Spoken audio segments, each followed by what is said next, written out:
Bismillahirrahmanirrahim. Assalamualaikum warahmatullahi wabarakatuh. Kita bertemu kembali dalam mata kuliah Sistem Informasi Manajemen. Kita akan bahas tentang pengembangan sistem informasi. Bicara tentang pengembangan sistem informasi tidak akan lepas dari pemahaman bagaimana siklus hidup pengembangan sistem itu sendiri, yang merupakan proses yang berlogika yang digunakan oleh analisis sistem, perancang sistem, pemrogram, dan pengguna akhir untuk membangun sistem informasi dan aplikasi komputer guna memecahkan masalah-masalah dan kebutuhan bisnis. Adapun siklus hidup terdiri dari beberapa langkah dalam konteks pengembangan sistem. Pertama, perencanaan, mengidentifikasi lingkup dan batasan masalah. Lalu juga merencanakan strategi dan tujuan pengembangan. Yang kedua, analisis, mempelajari dan menganalisis masalah, penyebab, dan pengaruhnya. Kemudian, mengidentifikasi dan menganalisis persyaratan-persyaratan yang harus dipenuhi oleh solusi dari masalah tersebut. Yang ketiga, perancangan. Jika perlu, perancangan solusi yang dipilih. Tidak seluruh solusi perlu dirancang. Yang keempat, implementasi, menerapkan solusi yang telah dibuat. Dan yang kelima, dukungan, menganalisis solusi yang diterapkan dan menerapkan berbagai perbaikan terhadap solusi tersebut. Kalau kita melihat siklus hidup pengembangan sistem, di mana titik poinnya adalah bagaimana kemampuan kita merencanakan, lalu menganalisis rancangan tersebut, guna didesain sedemikian rupa agar optimal dalam menyelesaikan berbagai masalah yang perlu dipecahkan. Lalu dipilihlah solusi untuk diimplementasikan. Tentunya harus didukung dengan berbagai upaya agar solusi dapat diterapkan. Jika terdapat implementasi yang salah, ya segera diperbaiki. Begitu juga selanjutnya, jika kemudian solusi itu dianggap merupakan sistem yang usang, ya direncanakan kembali untuk melakukan penganalisisan dan pendesainan solusi selanjutnya. Metodologi pengembangan sistem. Metodologi merupakan implementasi fisik dan dari logika siklus hidup yang menggabungkan antara aktivitas tahap demi tahap setiap fase, peran yang dimainkan individu atau kelompok dalam setiap aktivitas, juga keterhantaran dan standar kualitas pada setiap aktivitas. Di samping itu, juga menggabungkan alat dan teknik yang digunakan pada setiap aktivitas. Mengapa metodologi ini digunakan dalam pengembangan sistem? Metodologi berfungsi untuk meyakinkan dan dipakai sebagai pendekatan yang dapat diaplikasikan secara konsisten di semua proyek. Metodologi mengurangi resiko kesalahan karena menggunakan sistematika yang terstruktur.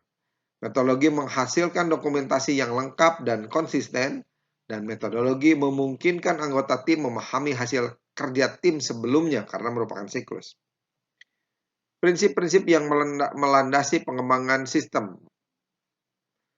Prinsip pertama, pengembangan sistem harus melibatkan manajemen atau juga pemilik dan pengguna. Hal ini guna mencegah terjadinya penolakan dan salah paham antara analis sistem dengan manajemen dan pengguna.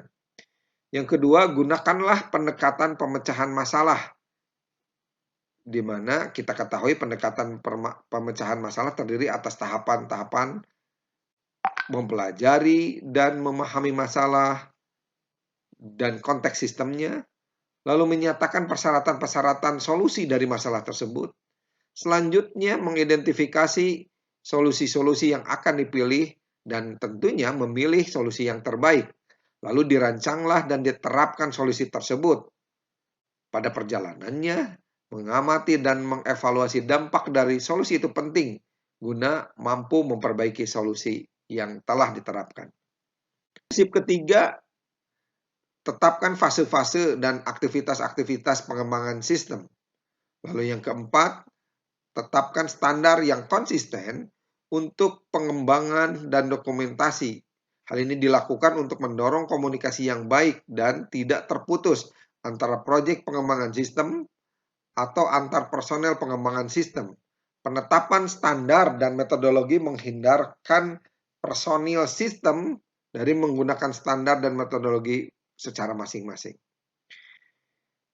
Prinsip yang kelima, tetapkan bahwa sistem merupakan investasi modal. Dengan demikian, personel sistem akan menyeleksi berbagai macam alternatif solusi dan akan memilih solusi yang terbaik dan terefektif dalam konteks biayanya. Prinsip yang keenam, jangan takut membatalkan dan memperbaiki lingkup proyek pengembangan sistem. Pembatalan proyek jika tidak memadai akan lebih baik daripada memaksakan sistem yang tidak layak, karena potensi kerugian di masa depan tentunya akan lebih besar. Pada setiap akhir fase pengembangan dilakukan analisis kelayakan proyek dan tentunya mempertimbangkan untuk membatalkan proyek jika proyek dinilai tidak layak, mengevaluasi ulang biaya dan jadwal proyek jika lingkup proyek akan ditingkatkan, lalu mengurangi lingkup proyek jika anggaran dan jadwal sudah tidak memungkinkan. Ketujuh, untuk memudahkan penganalisaan dan perancangan, sistem harus dibagi-bagi menjadi bagian yang lebih kecil atau subsistem, sehingga penganalisaan lebih mudah dilakukan. Yang terakhir, prinsip ke-8, sistem yang dirancang tidak hanya untuk menanggapi kebutuhan saat ini saja, namun mampu menanggapi kebutuhan yang terjadi dan perubahan kondisi bisnis yang cepat sampai beberapa periode. Memulai proyek pengembangan sistem. Proyek pengembangan sistem bisa berawal dari pemilik atau manajemen dan pengguna. Proyek ini juga bisa berawal dari hasil survei analisis sistem terhadap perbaikan yang diperlukan oleh perusahaan. Inisiatif pengembangan sistem yang berasal dari manajemen, pengguna, ataupun dari analisis sistem disebut dengan inisiatif sistem tidak terencana. Sementara inisiatif sistem yang berasal dari rencana perusahaan disebut dengan inisiatif sistem terencana. Pendorong proyek pengembangan sistem. Proyek pengembangan sistem timbul dikarenakan beberapa hal. Pertama, terdapat masalah-masalah bisnis yang menghalangi perusahaan menjalankan misi bisnisnya. Yang kedua, terdapat kesempatan-kesempatan yang harus dicapai atau kesempatan-kesempatan untuk meningkatkan kemampuan organisasi meskipun tidak terdapat masalah. Selanjutnya, peraturan-peraturan yang diterbitkan manajemen berkaitan dengan kebijakan pemerintah atau beberapa pengaruh eksternal lainnya. Masalah-masalah kesempatan-kesempatan dan peraturan-peraturan tersebut mendorong entitas yang baik, tentunya didorong oleh keinginan meningkatkan kinerja, performance. Keinginan meningkatkan informasi dan data berkaitan dengan informasi. Lalu dalam konteks ekonomi, keinginan meningkatkan penghematan dan pengendalian biaya serta peningkatan laba. Dalam konsep kontrol atau security, adanya keinginan meningkatkan pengendalian keamanan. Dalam kacamata efisiensi, keinginan untuk meningkatkan efisiensi yang tentunya akan memperbaiki performa perusahaan. Lalu dalam services, keinginan untuk meningkatkan pelayanan kepada pelanggan, pemasok, partner, dan juga karyawan. Kita lihat contoh pengembangan sistem penyimpanan yang dikembangkan menjadi beberapa aspek baik dalam konteks penggunaan, analisis, maupun desain. Ada pengembangan terhadap pengguna dan pemilik sistem yang tentunya menjadikan definisi lingkup juga menjadi lebih berkembang dan melahirkan analisis masalah. Analisis masalah ini bisa perbaiki secara logis tentunya dengan menganalisis bagaimana persyaratan-persyaratan yang memungkinkan penyelesaian masalah itu tersendiri. Secara logis didesain solusinya, lalu diputuskanlah mana yang terbaik. Sehingga selanjutnya didesain secara fisik dan integrasi bagaimana mengimplementasikan keputusan tersebut. Pada tahap selanjutnya, konstruksi dan pengujian diperlukan untuk memastikan implementasi fisik dan yang terintegrasi ini berjalan dengan baik. Lalu dibuat instalasi dan hantaran berkaitan dengan fungsi-fungsi yang menyangkut kebutuhan penyimpanan itu sendiri. Dan selanjutnya harus diperhatikan juga operasi sistem dan pemeliharaan yang berkelanjutan. Sehingga hal ini mampu memuaskan kebutuhan pengguna atau pemilik sistem.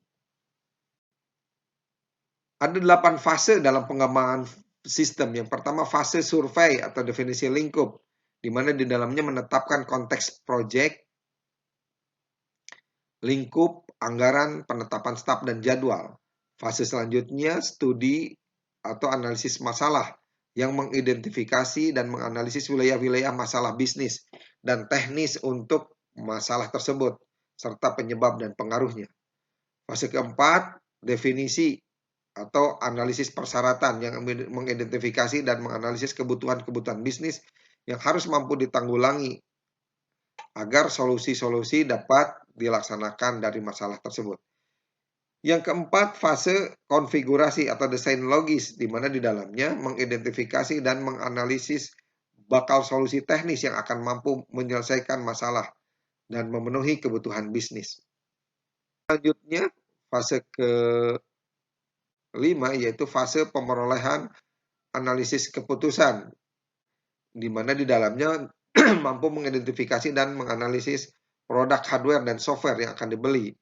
Selanjutnya fase perancangan atau desain fisik untuk menetapkan persyaratan teknis yang digunakan bagi solusi yang dipilih. Tahapan selanjutnya konstruksi dan pengujian yang membangun dan menguji solusi aktual. Tahapan hantaran, delivery, dan instalasi yang menerapkan solusi ke arah operasi harian satu entitas. Dan sebagai tambahan, tentunya yang ke-9 dari yang 8 ini adalah bagaimana operasi sistem dan pemeliharaan mampu menjaga stabilitas entitas yang menjadi sasaran pengembangan sistem. Bahasan kali ini tentang pengembangan sistem mudah-mudahan bermanfaat.